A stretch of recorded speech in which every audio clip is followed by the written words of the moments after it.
will discuss about the potential energy. So before that, we discuss about the electric force, and from that I calculate the electric field. So both force and electric field are the vector quantity. Okay.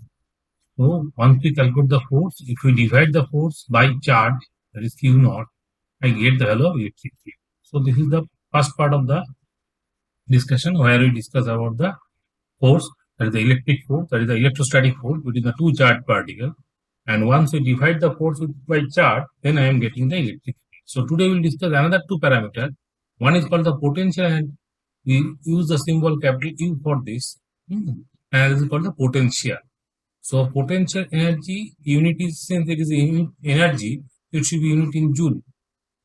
Potential energy unit should be in joule, and it is a scalar quantity. This is a scalar quantity. Let us say two example. Let us say there is a R whose mass is capital M, and there is small mass capital M is there. Okay. Now once you try to pull the mass, suppose you want to move the mass from this point to this point, that means you want to displace the particle from here to here. Okay, let us say h is the displacement of the particle. That means you want to raise the particle by an height h. Now during this entire movement, Earth is pulling the mass in the downward direction. So mg is acting downward. Okay. So if say mg is acting downward, I displace the particle in the upward direction. So what I can say, the work done by the conservative force, that is -1, or work done by the gravity is -1.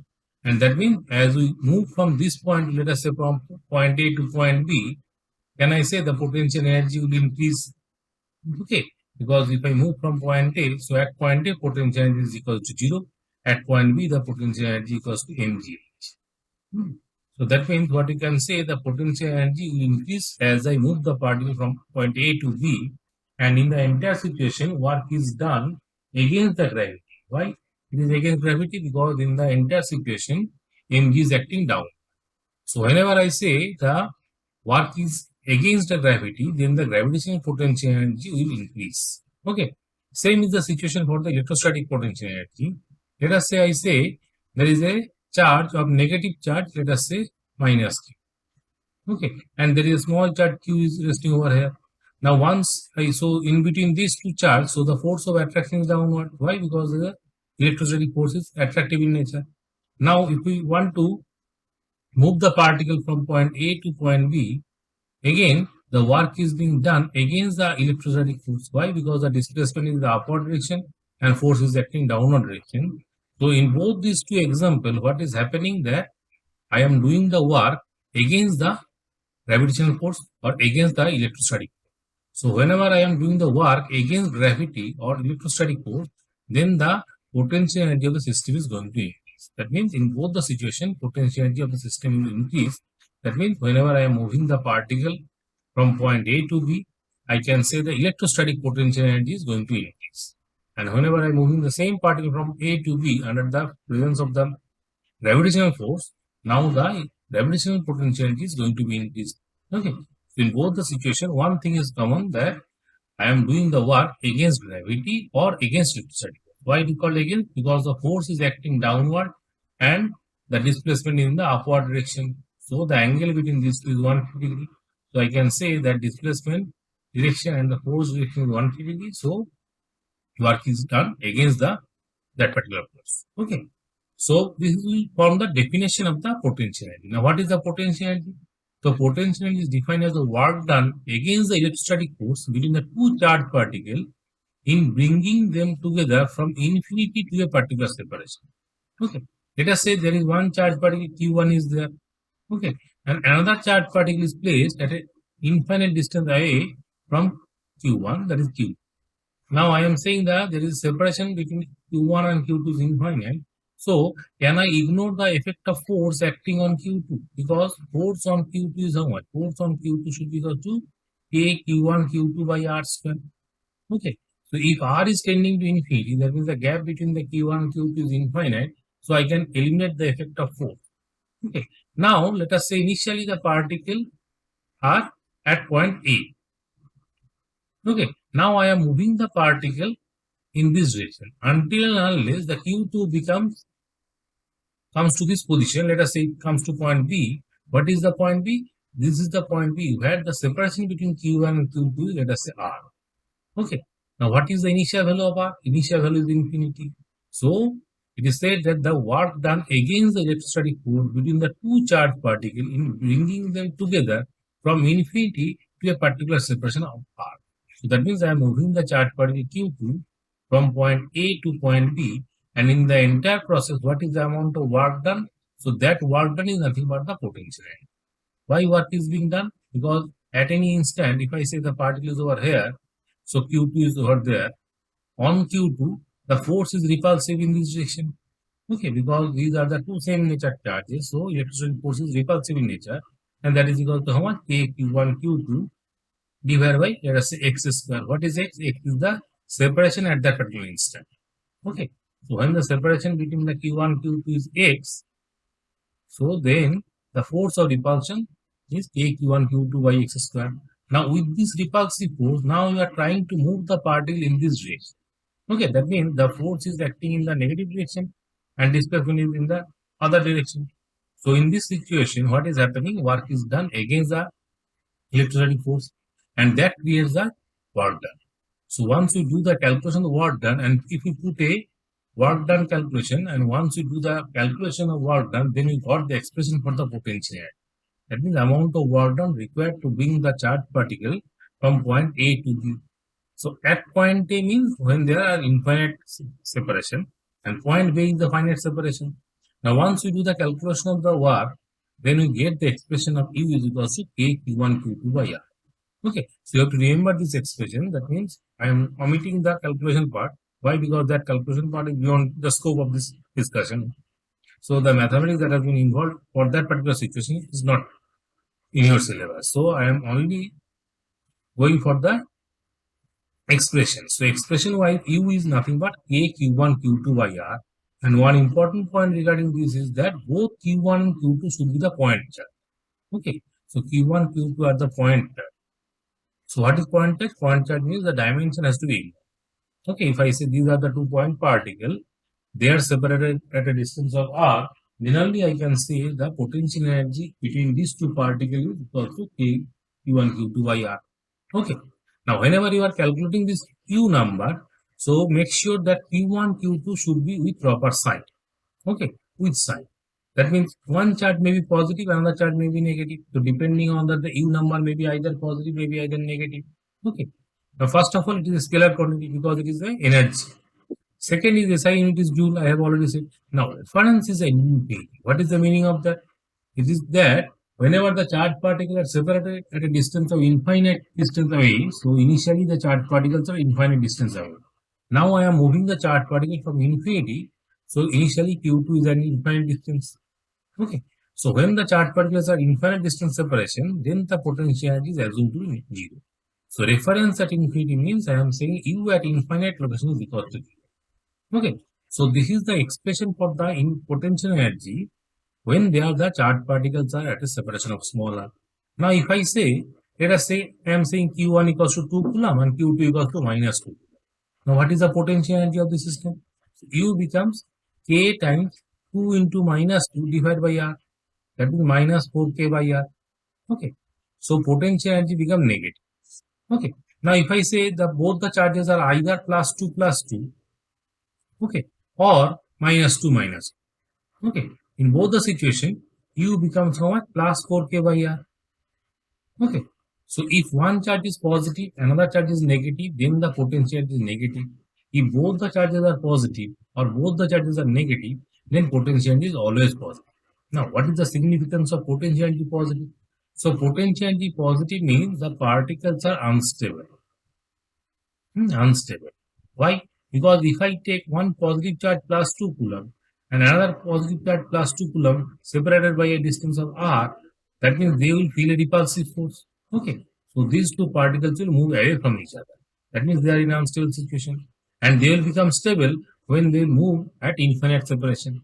Okay, if I take two charges, one is positive, another one is also positive, and if I try to move them closer to each other, they will feel a repulsive force. Because of that repulsive force, they will move away from each other. That means it is a kind of situation when I say the force is acting, which is called the repulsive force. So due to the repulsive force, the situation is unstable. The force is repulsive. So what is the significance of that? Since the sign is positive. So whenever I am getting the positive potential energy, that means I can conclude that the system is unstable in nature. That means if I release the system, they will separate from each other. And if the system is giving the negative potential energy, that means it's the lowest potential energy possible. Negative means it is the lower value. So the system is stable. The system is stable. Now, system is stable means if I say one charge is positive, another charge is negative, and if I try to make them closer to each other, they are always attracted towards each other. So always attracted towards each other means they are becoming stable. They are not moving away from each other. So the force is basically here is attractive in nature. Okay. So these are the two possibilities. Either the potentiality may be positive or the potentiality may be negative. So depending on that, I can comment whether the system is stable or unstable. So this equation of potentiality can only be used for the point charge, not for any other charge. Okay. And whenever you are calculating the potentiality, you have to use the proper sign. Let us say there are two identical charges, each of 2 microcoulomb, are placed at a distance of 2 meters from each other. Determine the electrostatic potentiality of the system.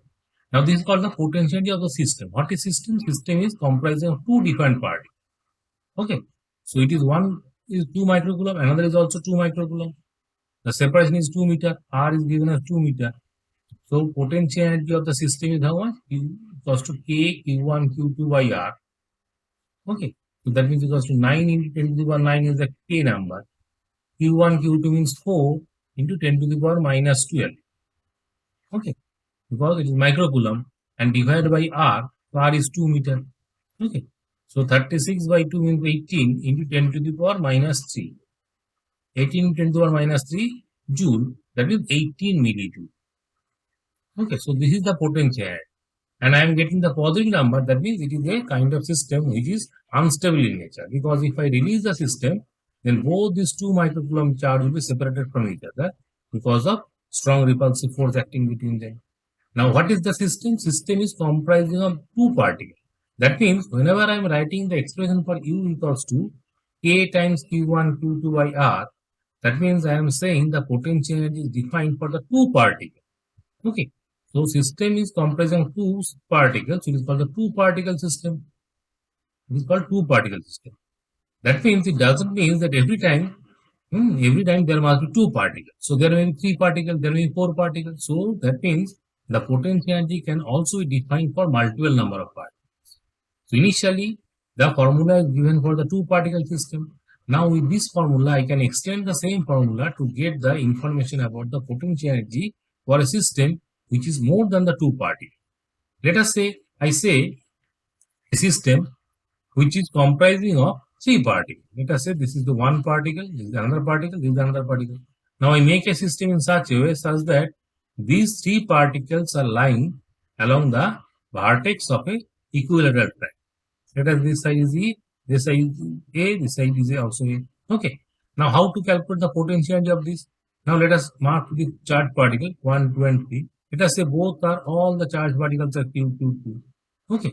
That means I can apply the U between only two particles. So this is also known as the interaction energy. This potential energy is also known as the interaction form of energy.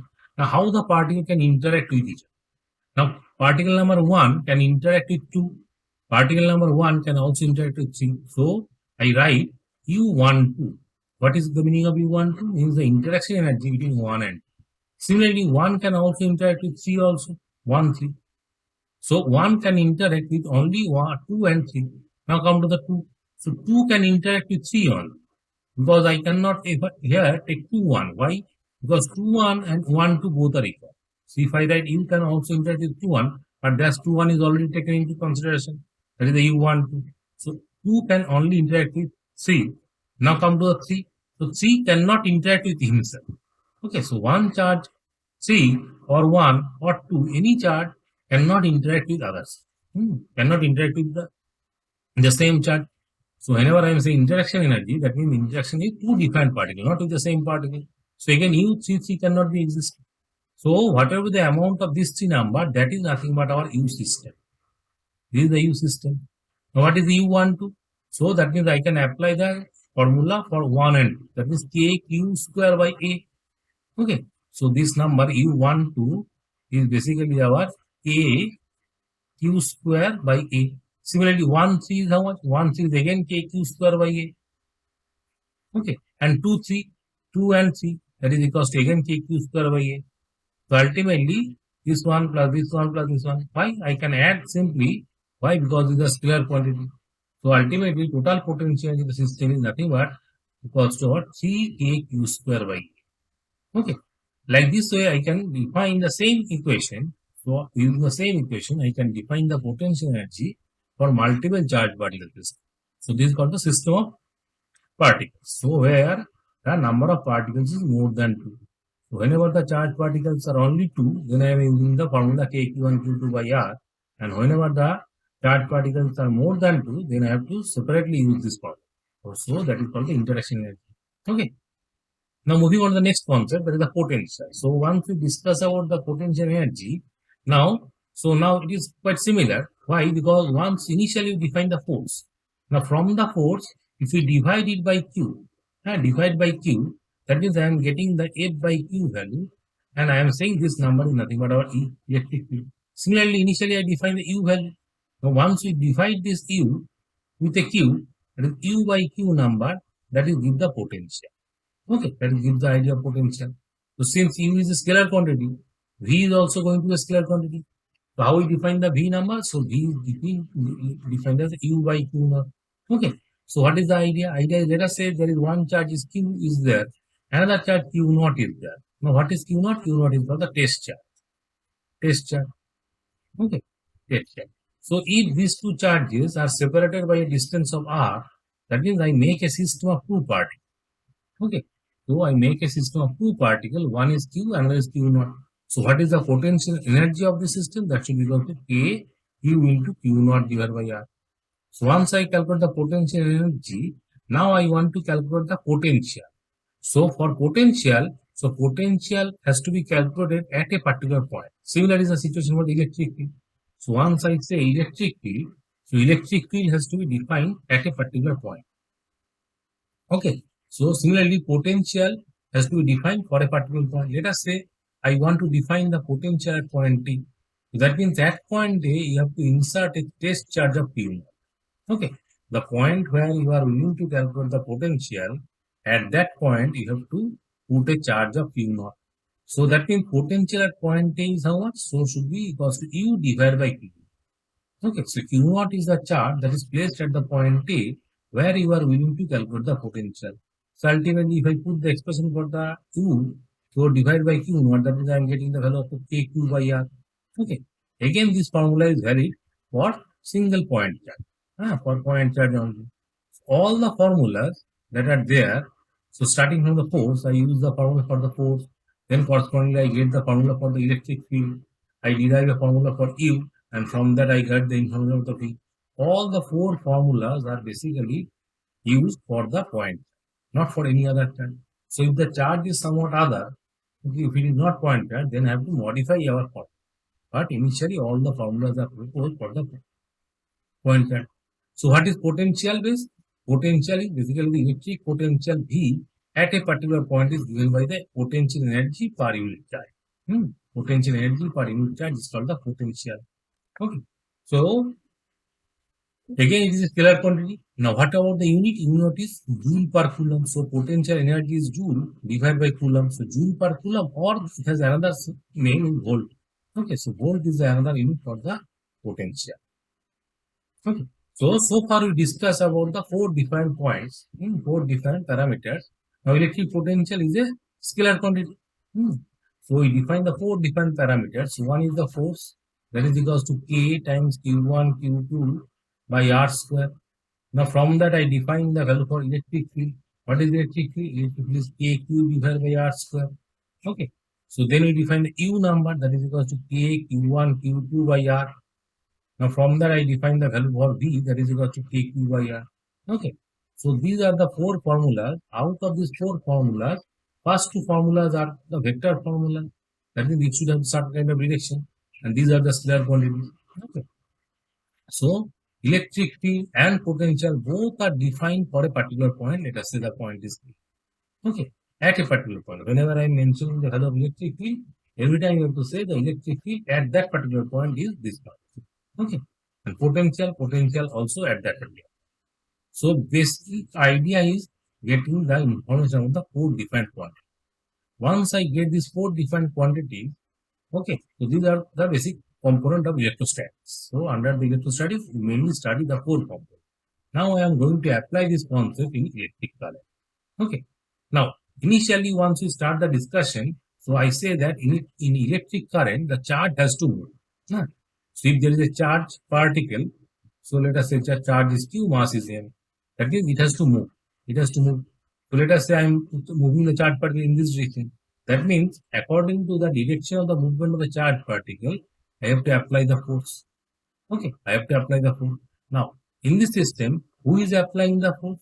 So whenever I am connecting the entire system, let us say I connect a bulb. Let us say I connect a bulb. So I connect a bulb with our battery. So for battery, so one side is said to be positive, one side is said to be negative. What is this meaning? So this meaning is that one side is maintained to be the high potential. We call the high potential is the low potential side. Okay.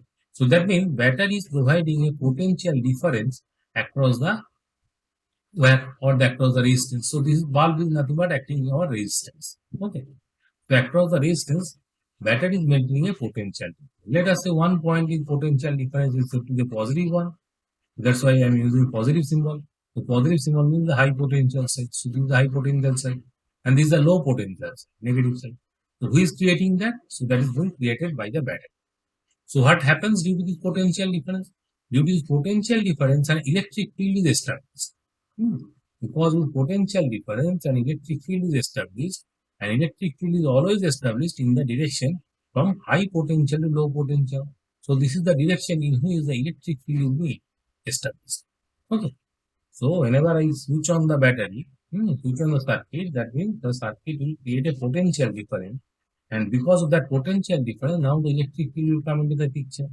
Now, whenever I am saying the current has to flow, so current is being flowing because of the free electron. Okay, so there are free electrons in a conductor, so which are able to move. Okay, inside the conductor, there are numerous numbers of free electrons. So those free electrons will move. Now, electrons, since it is becoming a negative charge, electron will move always opposite to the electric field. So if I apply electric field toward the negative, toward the left hand side direction, so now the electrons will move in the forward direction. So this is the electrons. Electron will feel a force in this direction. So that means now this force is acting because of the electric. Okay. So initially I said that the charge particle has to move. Now here the charge particle is the electron, free electron. So those free electrons has to be moved. So who is responsible for that? The battery. What is battery doing? Battery is providing the potential difference. And because of that potential difference, an electric field is being created. Now we know, we have to know that what is the relation between the potential difference and the electric field. We will explain that. But before that, try to understand that whenever I am putting the battery, so battery is providing a kind of potential difference. And because of that potential difference, an electric field is being created. Now direction of electric field is always from high potential side to low potential side. And because of that only, now the electron will flow. So electron will flow means now the electron will start to flow from low potential side to the high potential side. So this is the flow of charge particle. So flow of charge particle means the current. So current is being flowing because of the movement of the charge particle. Okay. So rate of flow of electric charge. That is the definition. So rate of flow of electric charge across the cross section of the conductor is nothing but the electric current defined by that. Okay. Let us say I am taking two examples. In first example, let us say through this cross section, let us say 1, 2, 3, 4, 5, 6 number of electrons are crossing. Okay. So through the same cross section, now more number of electrons are crossing. Red charge are more. So more number of electrons are crossing. So since the number of charge crossing the same cross section is different in both the situation, so more the number of charge crossing the particular section, I can say here if I say I2 current is being flowing, here I should say I1 current is being flowing, so I1 is less than I2. Okay. So across a particular cross section, you have to count how many charged particles or ions are crossing that particular section in 1 second. Okay, if I say in this particular situation there are 5 electrons are crossing in 1 second. 5 electrons are crossing in 1 second. Okay, so corresponding what is the I1? I1 should be 5 electron. Electronic charge is about 1.6 into the minus 19. Okay, now coulomb per second. So coulomb per second is known to. Okay, so 8 into 10 to the power minus 19 ampere is the current that is being flowing for this particular situation. Okay, so if I say in the second situation, let us say 50 number of charges are crossed. So corresponding to the current will be increased. Okay, so every time you have to calculate how many number of charged particles is crossing a particular section. Okay, so depending on that I can calculate the current. So if I say through this particular section, let us say I current is being flowing. Let us say I current is being flowing. Now, why I is being flowing? Because of some charged particle is crossing this area. Crossing this area. Let us say the area of crossing, if I say A. Okay, let us say area of crossing A. So, I is defined as Q by T now. What is Q? Q is the total charge crossing this particular section. So, Q is in coulomb divided by second, that should be in ampere. So, I has a unit of amp. Now, once I know the value of I, that means I have to measure how many charged particles are crossing. Depending on that, I can calculate the I number. Now, once I know the I number, if I divide this with area cross section, okay, let us say I calculate the value of, let us say, do a calculation. Let us say for this particular section, 10 to the power 20 number of electrons are crossed in 1 second. Okay, in 1 second. So if 10 to the power 20 number of electrons are crossing in 1 second, so corresponding to how much amount of charge, that should be 10 to the power 20 into electronic charge, that is 1.6 into 10 to the power minus 19. So this much amount of charge is being crossing in 1 second. So that is how much? 16 coulomb. So 16 coulomb charge is crossing in 1 second. So I is how much? I is 16 ampere. Okay. So this is the amount of current that is crossing to this value. Now if I say the area of the cross section is known, let us say the area of cross section is 2 meters.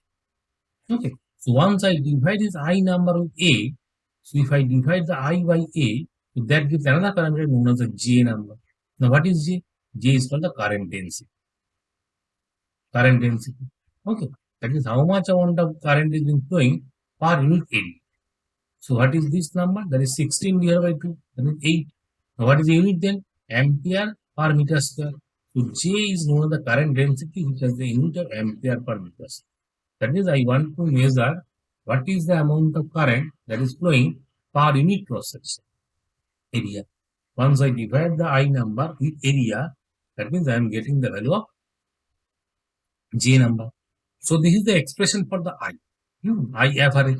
What is the average? That is total amount of delta Q. So delta Q is what? Total charge flow. Total charge flow. And delta T is the total amount of time in that situation. So it is scalar quantity. SI unit is ampere. Ampere is the SI. Now, this is the same question that I have been solved right now. So 10 to the power 20 electrons are crossing in a cross section in 1 second. So current is going to be certainly 16 ampere. Okay.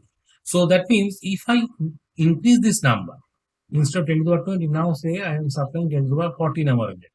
So more the number of electrons crossing the particular section, means more amount of current. Okay, so as the number of electrons crossing a particular section will increase, then I will also increase. But this 10 to the power 20 number is quite large. Okay, I cannot get this much amount of high amount of electron crossing a particular section. So that means 16 ampere current is also very large. In elastic circuit, I cannot get that much amount of high current. The current is always on the lower side. Now let us say another situation. There is a point charge Q moves in a circle of radius r. Okay, so let us say this is a Q charge which is moving along a circle of radius r at a constant speed v. Okay, what is the current associated? So whenever the charge is moving along a circle, so I can calculate what is the time required to complete the circle. So that is the time period. So what is that time?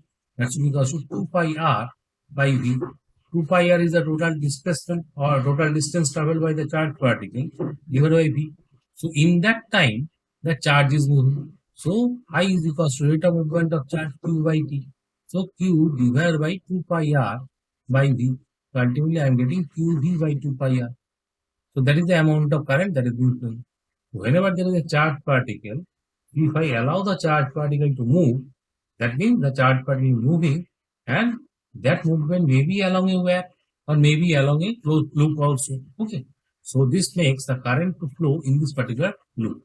So I want to measure what is the current flowing. That current flow is QV divided by 2 pi r. Okay. Now, what is the direction? So regarding the direction of the current means the direction of the positive charge. Okay. So whenever I want to measure the direction of the current, that means I have to measure in which direction the positive charge is being flowed.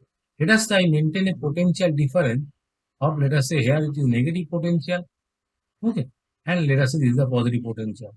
So between these two potential, I want to make the charge to flow. If I make this potential difference, that means I know that electric field is existing in this direction. Okay, electric field is existing in this direction. So if I allow one electron to be there, so electron will move opposite to this electric field direction. That means electron will move from negative to positive.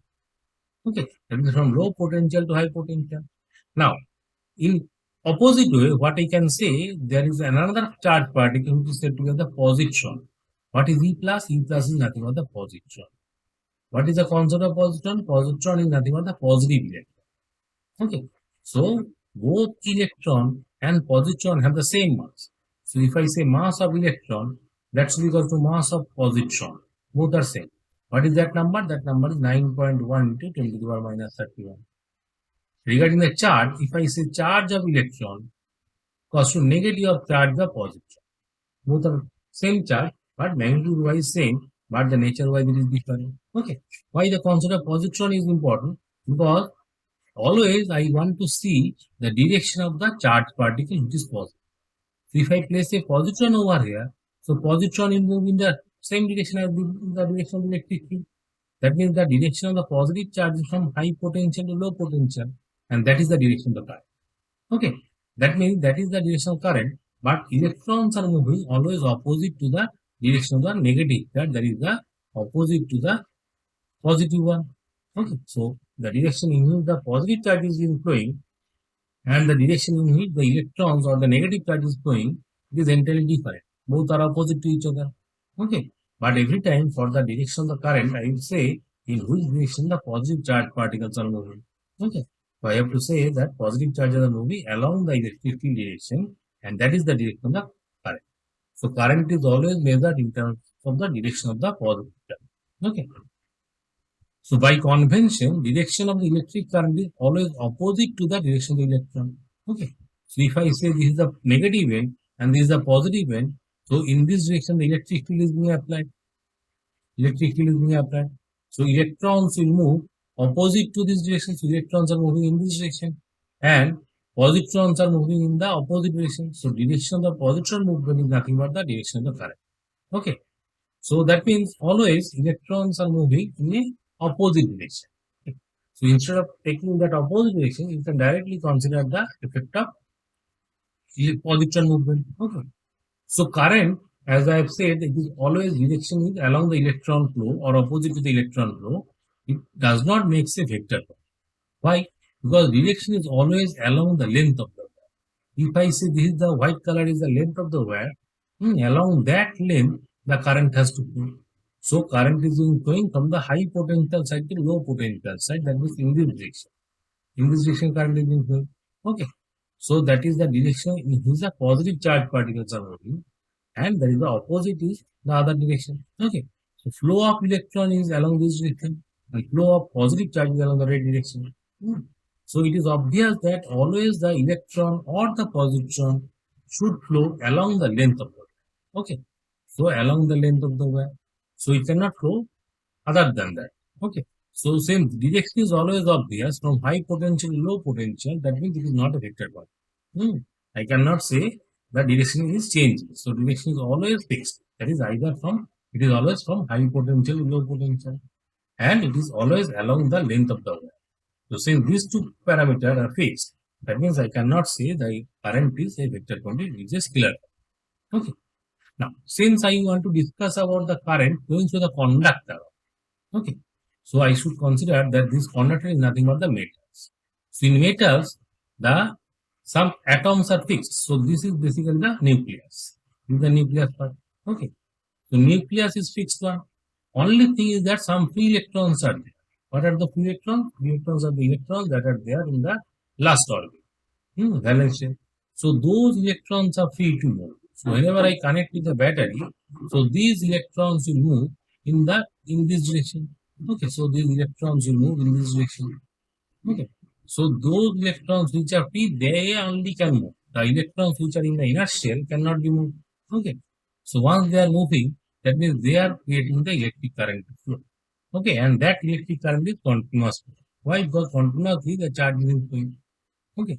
In conductors, electrons are relatively free to move. So, if I say these are the electrons, these electrons are relatively free to move. Why? Because free to move? Because if I say this is the nucleus part and the valence shell is the outermost orbit. So, outermost, if I say the outermost orbit, on this outermost orbit, the attractive force is much less, compared to the inner shell. The inner shells are completely packed. Inner shells are completely packed. So all the electrons are closely bound to the nucleus. So they are not free. Only the electrons which are present in the valence shell, they can be moved. So once I apply a electric field, so because of the electric field, some amount of force is being applied on the electron, and because of that, the electron will now move. Okay. So they are relatively free to move, and under the presence of the external electric field, now who is responsible to produce the external electric field? The battery. So once I apply the battery connection, that means it is creating a potential difference, and because of the potential difference, an electric field is being created, and because of the electric field, now the electron will try to. Okay. Only the valence electron will move, not the other. Now let us say this is the conductor. I connect it with the battery system. Now since the battery is connected, so whenever I am saying battery, so there are two ends of the battery. The larger end, that the larger length of the side is basically named as the positive end or the high potential side. The smaller end is named as the low potential side. This is the symbol. So batteries are always represented by the two lines. Out of those two lines, one should be larger and another should be somewhat smaller. So larger length line is treated to as a positive potential side and lower length is the negative potential side. Now what is this V number? So V number is nothing but the potential difference across these 2 points. If I say, I am saying, let us say this is a battery, symbol wise this is a battery, and let us say it is a 2-volt battery. What is the meaning of 2-volt battery? That means that if I say this is the point A, and if I say this is the point B, the potential difference between point A and point B is always 2 volt. Okay. So I can say, let us say I am taking the potential at point B is 2 volt. If I say it is 2 volt, then what is the VA number? So VA should be equal to 4. Okay. So VA should be equal to 4 volt. If I say VA is equal to 2 volt, if I say VA equals to 2 volt, then VB should be how much? VB should be 0. Okay. So like this way, I can take any value at point A and point B, but every time the difference in potential is always equal to 2. Okay. So simple value, if I take at this point, let us say I am taking potential as V, and then that means at this point the potential is 0. Okay. Now this battery is connected with an wire. So this is called the connecting wire. Okay. So once I am connecting with an wire, so I am assuming that there is no potential drop across the wire. Why? Because for this connecting wire, the resistance is assumed to be 0 ohm. No resistance. So if no resistance of this wire is there, that means there is no potential drop. So I am assuming that for this wire, at each and every point, the potential is same, that is the V potential. Okay. Similarly, on this particular side, again the potential at each and every point is same, so it is a 0 potential. So whenever I connect a battery with the conductor, so now the conductor at 2 points, there is a potential difference. Okay. So what is the potential difference? That is the same potential difference that is there inside the battery. Now the potential difference comes inside the conductor, and because of that, now electric field will be generated. So this is the electric field. Now my question is, what is the amount of electric field acting over? Okay. Now if I say this is the length of the conductor, let us say L. I am saying there is a L length of conductor across which you are creating a potential difference of V. Okay. So numerically it can be written that E is equals to V by L. What is that number? What is E? Is the electric field created between the two ends of the conductor. And what is that number? That should be equal to V by L. What is the V? V is the potential difference and L is the distance between the point where the potential difference is being created. That means it is nothing but the length of the conductor. So if I increase the L number, if I increase the L number, so that means E is reduced. Okay, electric field is reduced. And if electric field is reduced, that means the electron or the charged particles that are going to be moved, so they are feeling the less amount of force. Okay, they are feeling the less amount of force. So now in this particular situation, let us say correspondingly, whatever the value of V and whatever the value of L, depending on that, the electric field is being created, and because of that, the charged particle now try to move. Now, if I say these charged particles are the positron, so let us say these are the positron particles. So all those positron particles try to move in this direction. Why? Because these positive charge particles feel a force along the electric. Now my question is, what is the force acting on this? Since the electric field is known, so can I calculate the force? Yes. So electric field multiplied by charge, that gives the force. So on a charged particle, so the force is being now come. So because of that force, the charged particle now try to move from this point to that point. So whenever this charged particle move from one point to the other point, what happens to the charged particle? So energy of the charged particle is going to reduce. Why? Because let us say initially the charged particle at point A. Okay. And ultimately after some point of time, the charged particle will reach at point B. So during the movement of the charged particle from point A to B, the energy of the charged particle is going to reduce, and that energy is gained by this contact. Okay. So because of that gaining energy, so this is conductor, means that conductor may be a light, maybe a fridge, maybe a AC, maybe a fan. Okay, whatever is the situation. Okay. So whenever I am supplying the electric current to that, so that energy is consumed by the conductor. Okay, conductor is consuming that energy. So from where they are getting the energy? From this electron.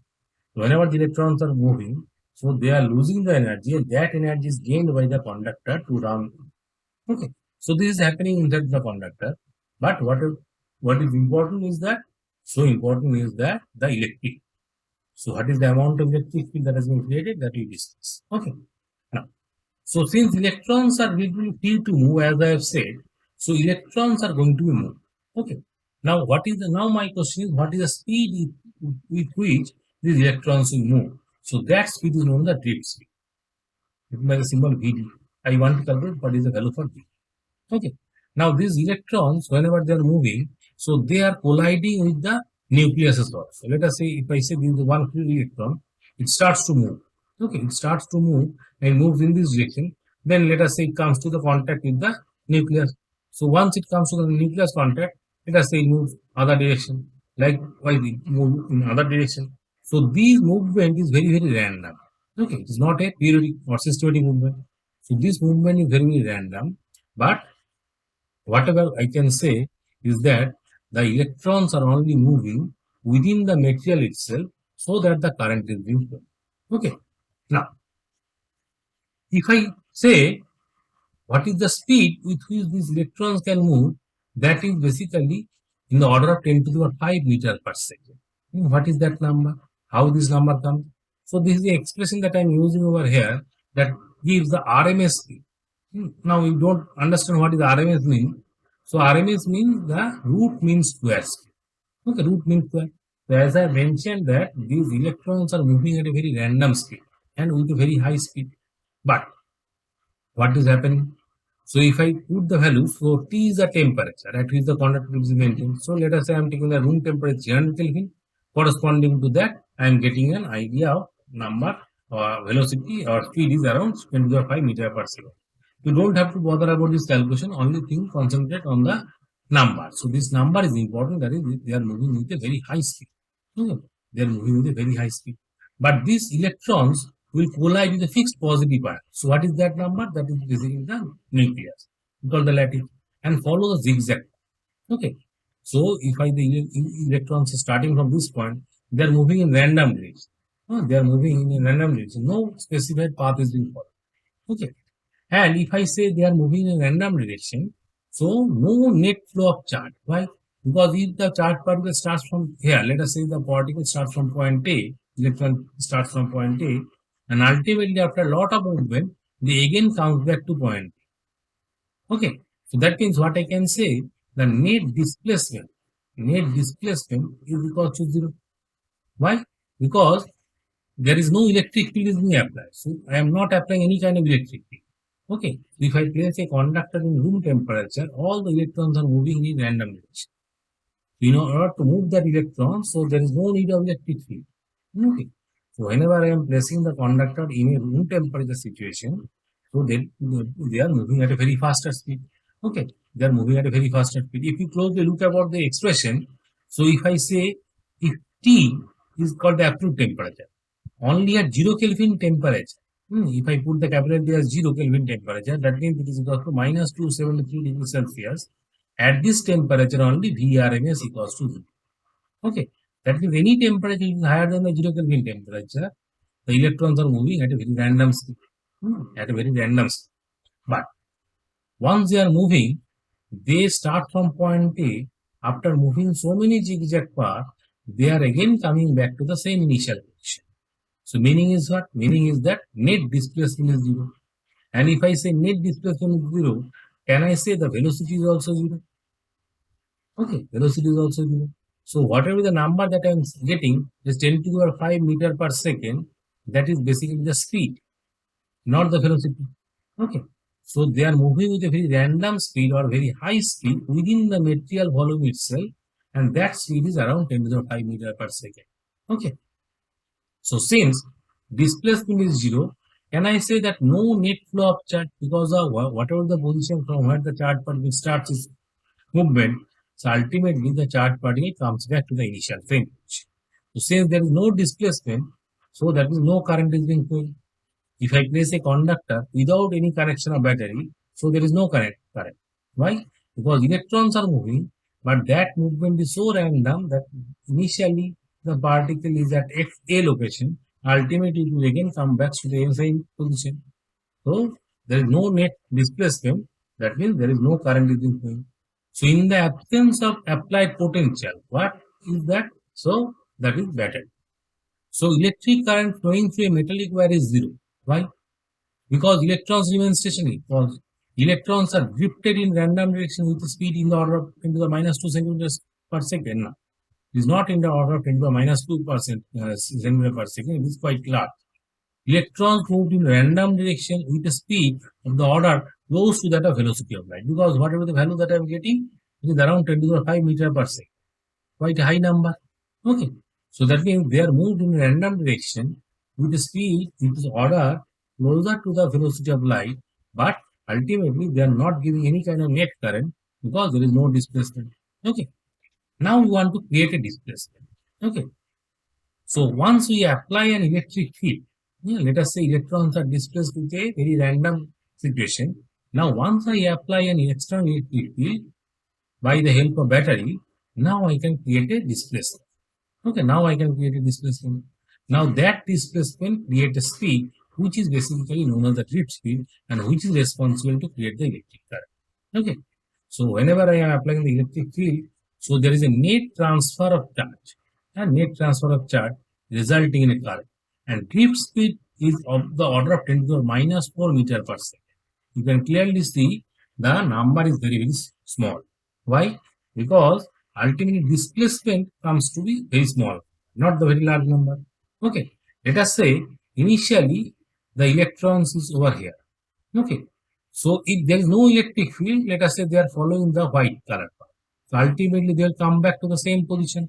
Okay, once I am applying the electric field, so now they are following this blue color path and ultimately comes back to this position. Okay, ultimately comes back to this position. That means there is a displacement. So this is the displacement of the electron takes place. And since displacement is not equal to 0, can I say the velocity is not equal to 0?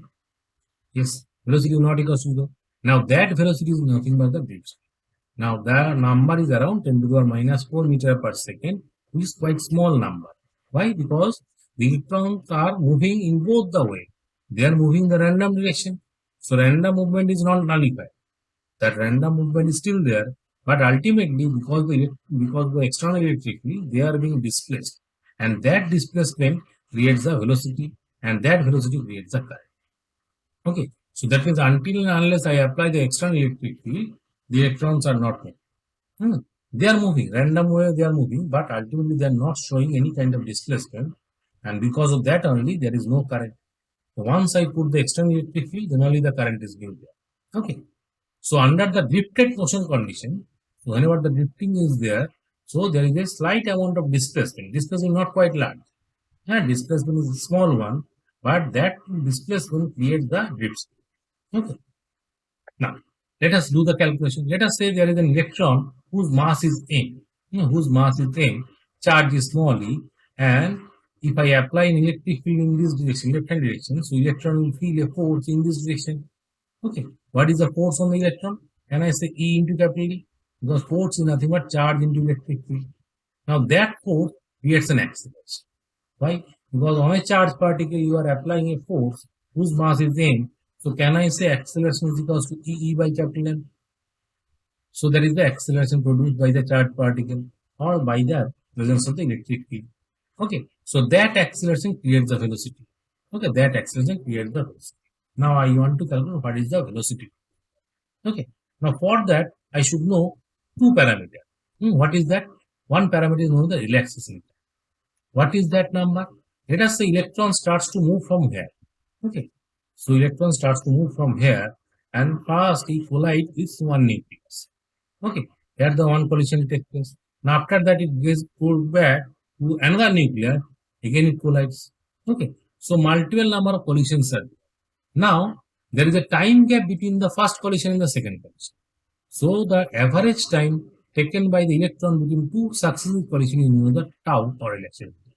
Okay, so tau is the average time between two successive collisions, and the distance traveled by the electron in that particular time phase is known as the lambda. What is lambda? Lambda is called the mean free path. Mean free path. What is that number? That number is nothing but the distance traveled by the electron between two successive collisions.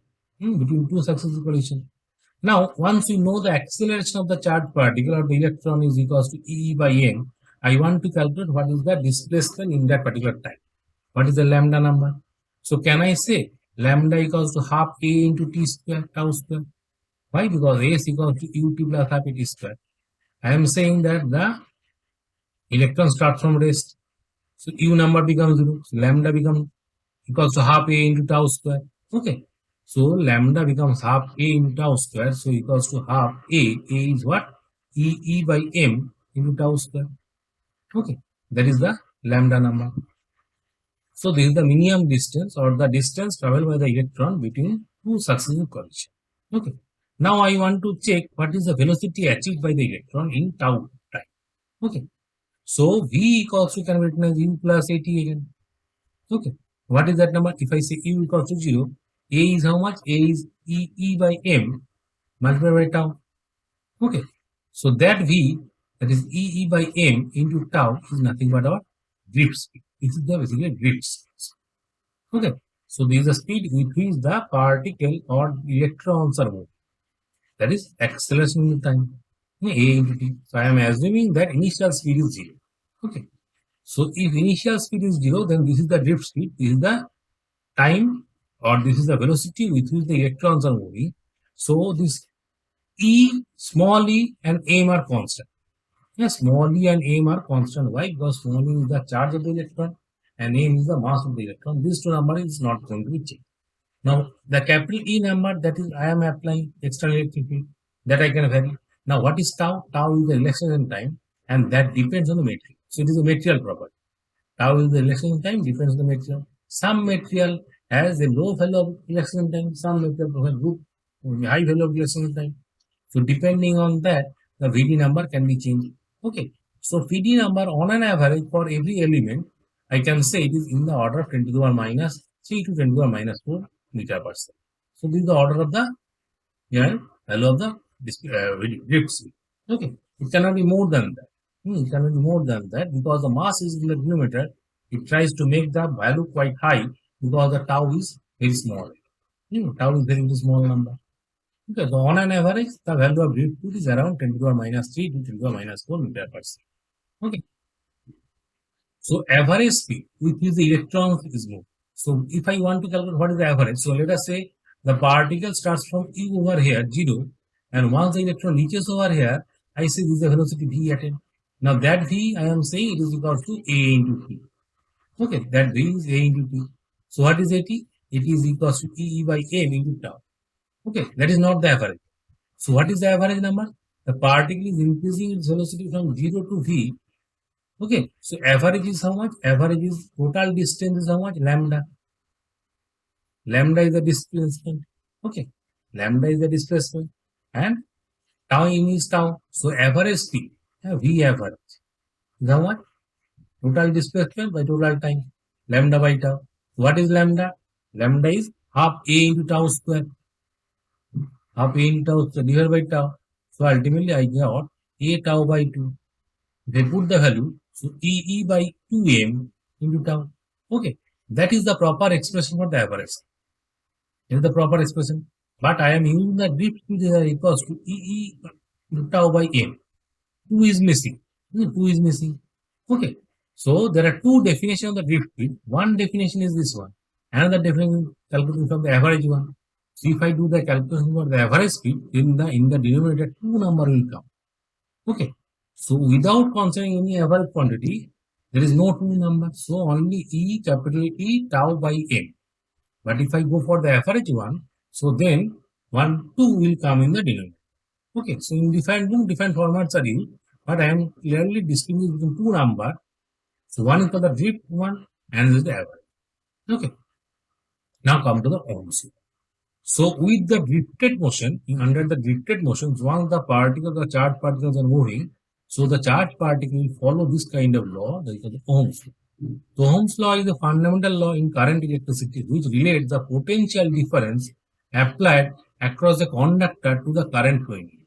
So once I am applying a potential difference across the conductor, I want to calculate how much amount of current is being flowing. I want to calculate the I number. So for that I should know the value of R. What is R? R is the resistance. So more is the resistance, less is the current. Less is the resistance, more is the current. If I apply same potential difference across the two different points, okay, and depending on the amount of R number is the property, material property. Okay, so if I put more amount of R between the two different points, that means I am getting less amount of current. Okay, or less amount of R means more amount of current. That means I want to get an estimate of I. What is the amount of current that is going through it? So in order to know that parameter, I should know the value of R. Okay, so R has to be known to us. So then only I can calculate what is the I current. Okay, so this is a simple law that is being used to calculate the current. Okay, now, so this is the only thing that we have already discussed. Now there is another parameter known as the mobility. Mobility is what? Mobility is the drift speed per unit electric field. Drift speed per unit electric field. You have to remember the definition. Why? Because mobility means how fast the electrons or the charged particles are moving, how mobile they are. Okay, so mobility depends on the drift speed. So more the drift speed, more is the mobility. Less the drift, less is the mobility. So how it is measured? It is measured by the ratio of Vd by Vd by capital E number. Now come to the concept of J. So I have already said that if say let us say I amount of current is flowing, I want to calculate what is the value of I. Okay, I want to calculate what is the amount of I. Now for that, I should know the value of Q by T. Okay, I is basically Q by T. So I want to know the Q and I want to know tau T. Now what is T? T is the reaction. So let us say there is one set of electrons over there and in tau time they are moving by this much distance. Okay, so these are the set of electrons. I am omitting the situation where I am taking the case of random movement. I am saying the electrons are only drifted. Only drifting motions are there. Okay. So they are moving with a velocity of Vd.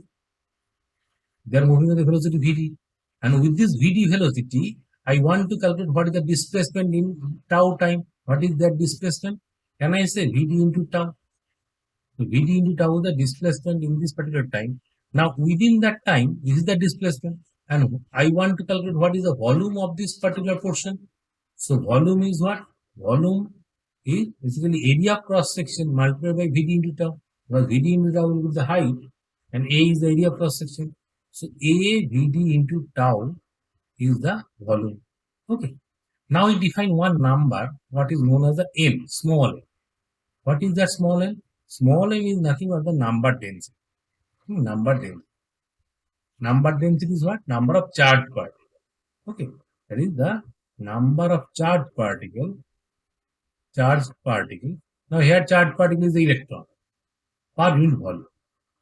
Okay. Number density, number of charged particle per unit volume. So for a particular material, let us say the number of n is given to you. So if n is given, so multiplied by volume, that is the number of charged particles. So I want to calculate how many number of charged particles are there inside this volume. So number of charged particles is how much? That should be equal to small n into volume. So volume is A VD into tau. A VD into tau. So that is the number of charged particles. Corresponding with the number of charged particles, what is the amount of total charge? So total charge, can I say total charge is number of particles multiplied by charge of one particle. Now charge of one particle is E. So can I say A and E, A VD into tau is the total charge. That gives our Q.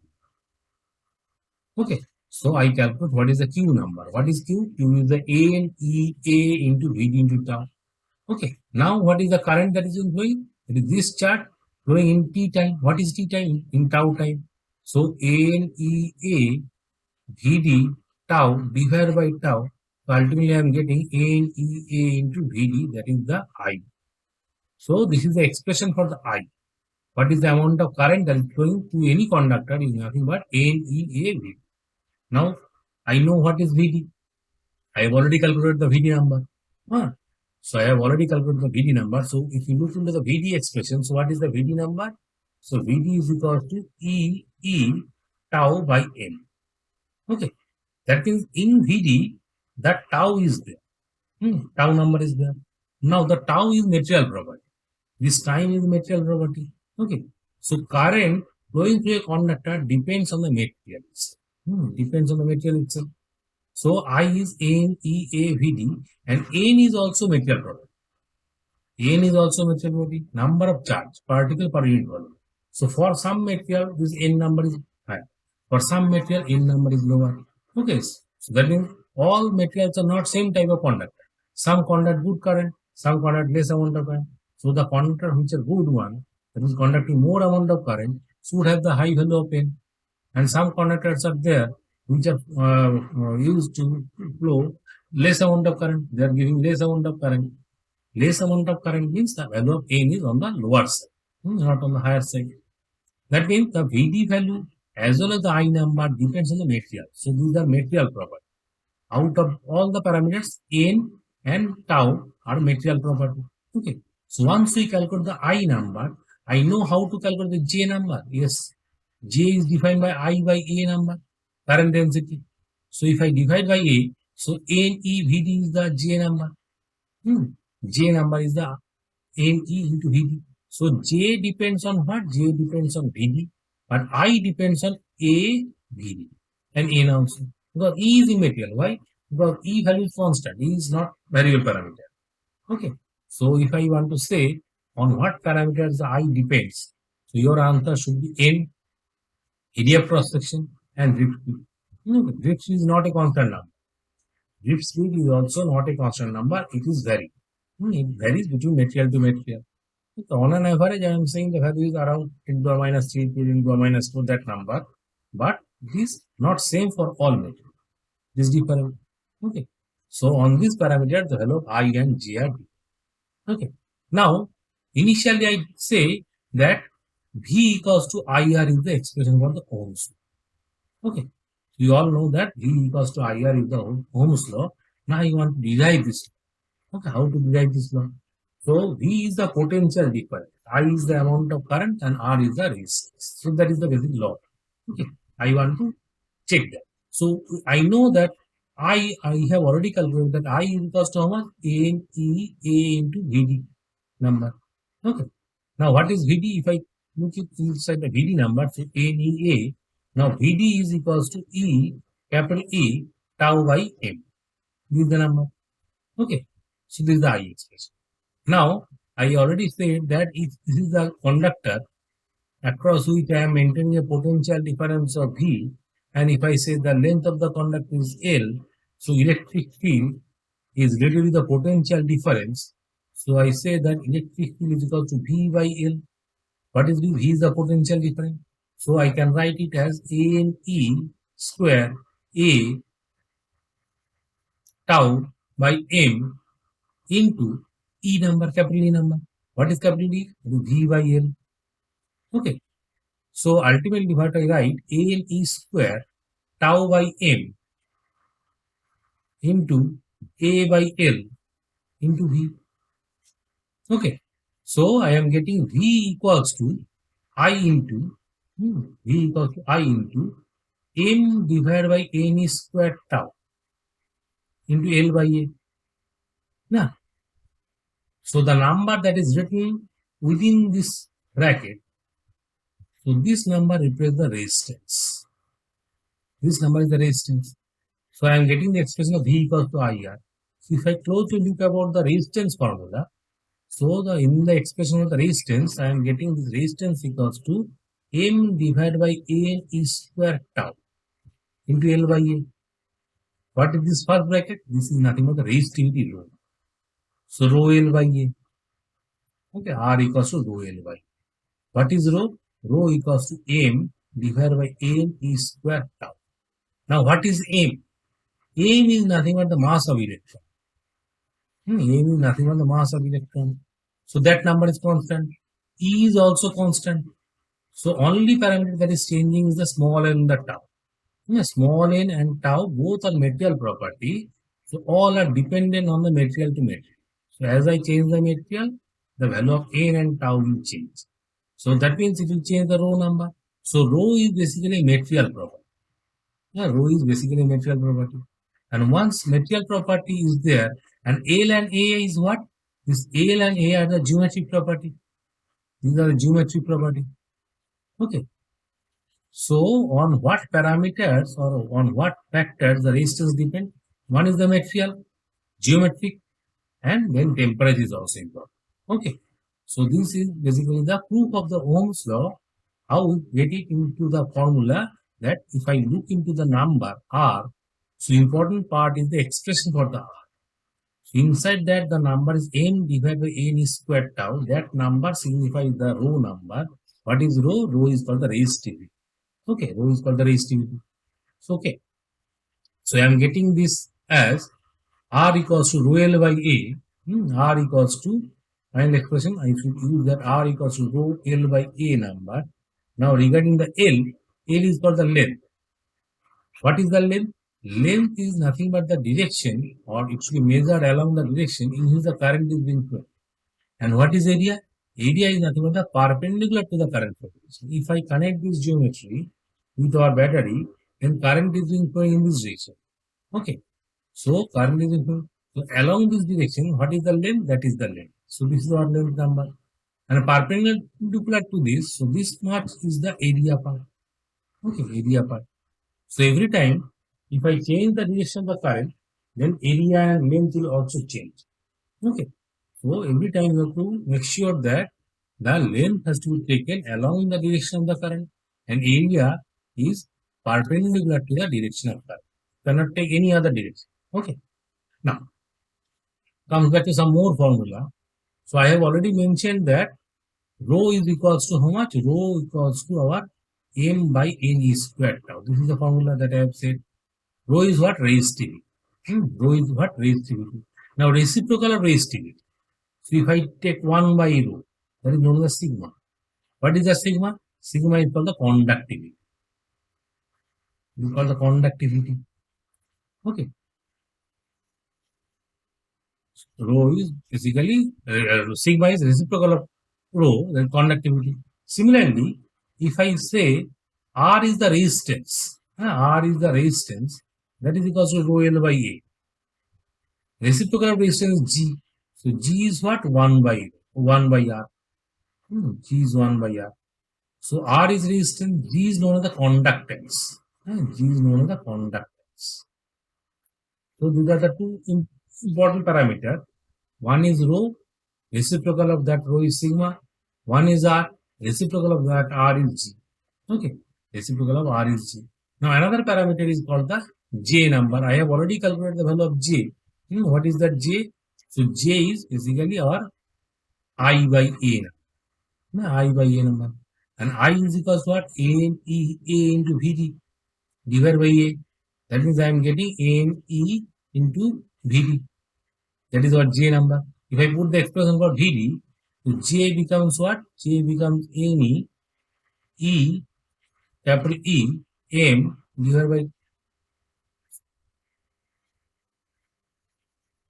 capital E, small e, divided by M into tau. This is the Vd number. Okay. That means AN is square tau by M multiplied by capital E number. Now what is that number? That is reciprocal of rho. Okay. So rho is this number. So that is the reciprocal of rho. That is sigma. So what I am getting, that J equals to sigma into E. Okay. That is another equation. So these are the some extra formula that might be helpful. One is sigma, another J number. Reciprocal of sigma is the rho number. Okay. So all are material dependent. Sigma, rho, all are material dependent, and also on the temperature they are also dependent. On temperature they are also dependent. Now ultimately what I is written that R equals to, I can write either rho L by A. Rho is the numerator, or 1 by rho is sigma, or L by sigma. So because the resistance unit is what? Volt per ampere or ohm. Volt per ampere or ohm. Why? Because V equals to IR. V equals to IR. So R is equals to V by I. So V is volt, I is in ampere. So volt per ampere or ohm, symbol is this one. I use this type of symbol. Okay. Now regarding the resistivity unit, resistivity has the unit of ohm into meter. Ohm into meter. Because for resistivity, rho is equal to RA by L. So R is in ohm, A is in meter square, 0 meter, ultimately ohm in meter. And reciprocal of this conductivity, ohm inverse, meter inverse. Okay, ohm inverse, meter inverse. So now this is the conductance G. So G is 1 by R. R is resistance, ohm inverse. Ohm inverse is the unit of G or mho. Another unit is mho. So this is the conductance part. Now, so let us say this is the cuboid. Let us say this is the cuboid. I want to calculate the amount of resistance if I change the direction of current. If I change the direction of current. Let us say initially the current is being flowing along this line. Okay. So along this line, if I throw the current, then for the green line, if I write R number, R should be equal to rho L by A. Now what is the L? L is the length along parallel to the direction of current. Now parallel is A number. Okay, rho A. And what is A? A is the perpendicular to that in the BC area. Okay. So once I flow the current along the green arrow, that means I am getting the resistance as rho A by BC. If I allow the current to flow through this direction, so now R becomes how much? Again rho L by A, but now the L becomes C number and area is AB. Okay. For the red line, now the length is along B. Length is along B and area is AC. So for this situation, R is equals to rho B by AC. So that means as I change the direction of the current, I am getting three different value of resistance depending on three different directions. I am not changing any geometry. I am not changing any kind of material, but still the resistance is being changed. Okay, still the resistance is being changed. That means resistance depends on the direction of current. This is very, very important. Okay. The resistance depends on the direction of current. I have already mentioned about the material part. Dimension is basically L and A. So material is rho per part. So rho is dependent on the material. As L and A parts are there, that is also dependency on the geometry. Okay. And direction of current is also important. So along the direction of the current, the resistance has to be changed. Now the fourth parameter is the temperature. The fourth parameter is the temperature. The temperature is the factor for which the resistance may increase, may decrease. Okay. In conductor, resistance is going to be increased. In conductor, resistance is going to be increased. Why? Because in this situation, if I closely look about the resistance formula, so inside the resistance, if I say R equals to rho L by E. Okay, rho L by E. What is rho? Rho equals to M divided by N E square into tau into L by A number. Okay, L by A number. Now, here the tau in the denominator. Tau is in the denominator. So let us say these are the two nucleus, positive charge, and the in between the electrons are moving. Okay. So as I increase the temperature, as temperature increases, then what happens? The electrons will move fast. So if the electrons are moving faster, that means the time required between the two successive collisions, that is tau, will decrease. Now, as I increase the temperature, the speed of the electron will increase. The speed of the electron will increase means they will take less amount of time for collision to happen. That means tau is going to be reduced. If tau is going to be reduced, that means tau is in the denominator, so rho will increase. Okay, tau reduced means rho will increase. That means rho will increase with time, with temperature, which essentially means that R is also increase. Okay, so as the temperature increases, the resistance for conductor will increase. For conductor will increase. As we decrease the temperature, resistance will decrease. So there is the dependency with resistance or with temperature. Okay. So let us say there is a geometry. So the inside radius is small r, outside radius is capital R, and the current is being flowing through this cross section. Okay. So you are asked to calculate the I number. So if I say this is the L number, L is the length, you are asked to calculate the resistance. If I say there is the L number, so R should be how much? R should be equal to rho L by A. Now, L should be taken to be the length along the parallel direction of the arc. So L is our L. Now what is the A is nothing but the cross section. Cross section is how much? Pi capital R square minus small r square. So your answer should be rho L divided by pi capital R square minus small r square. Okay. So every time the area should be perpendicular to the current flow direction and length should be along the current direction.